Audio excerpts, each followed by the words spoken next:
So, welcome to our week 6 discussion board.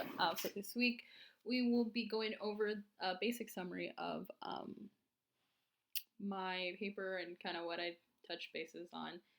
My name is Destiny Garcia. If I did not say that before, I'm sorry. So yeah.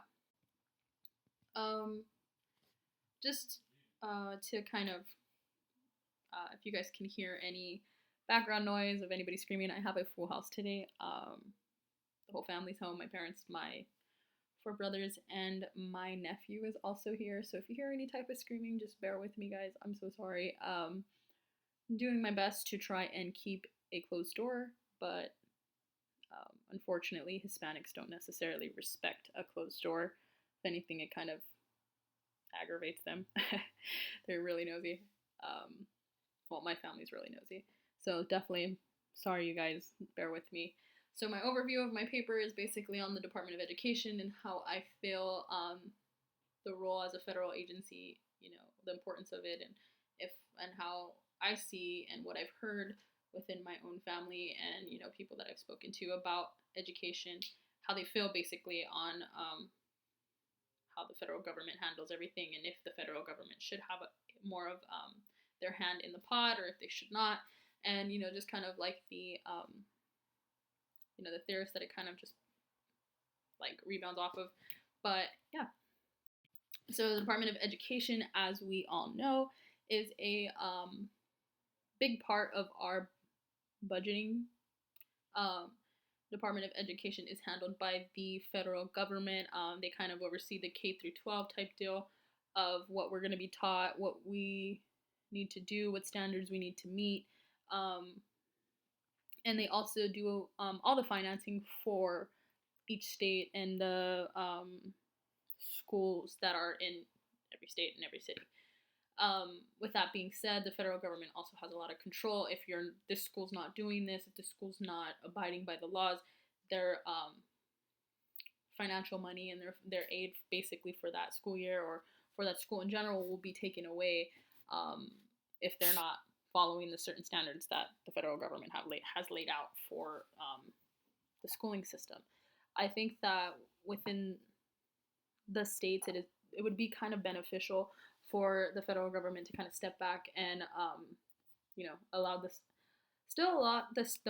money to the states because because it is such a big issue to have an educated country.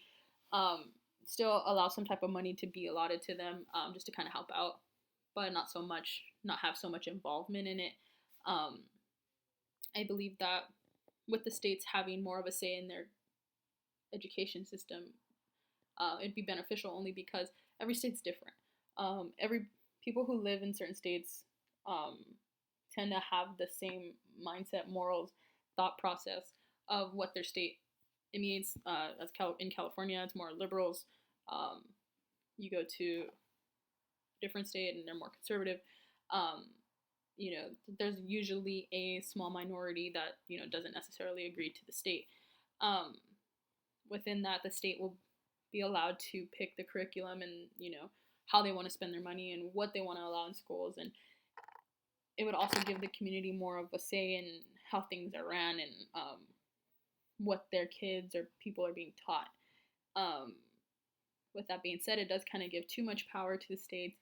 If we're not all learning the same thing, can I go to Idaho and am I considered dumb because I don't know the stuff that people in Idaho know?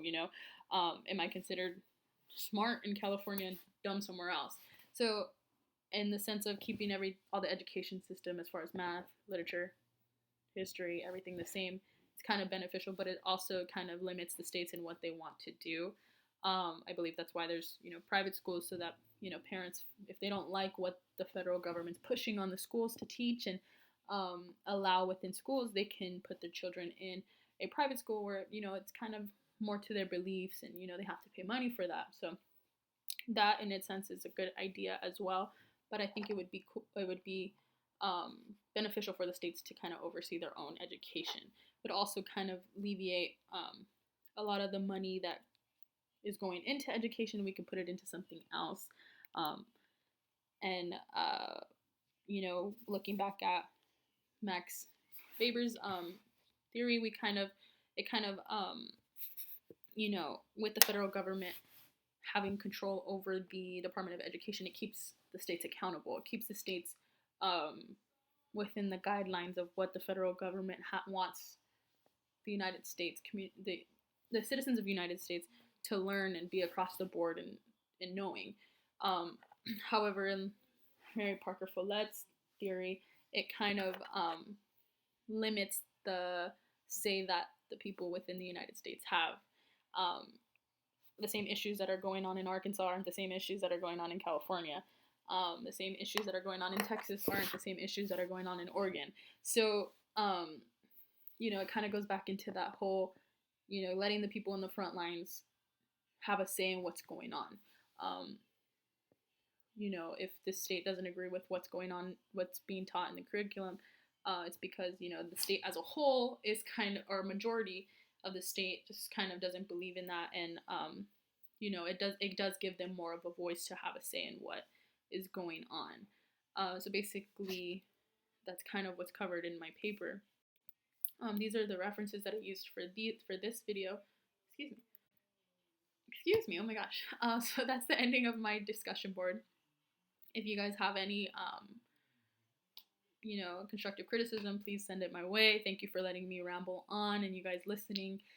Sorry if you heard my nephew crying in the background. Sorry if you heard one of my brothers. But thank you for listening and thank you for bearing with me. Have a blessed week, guys.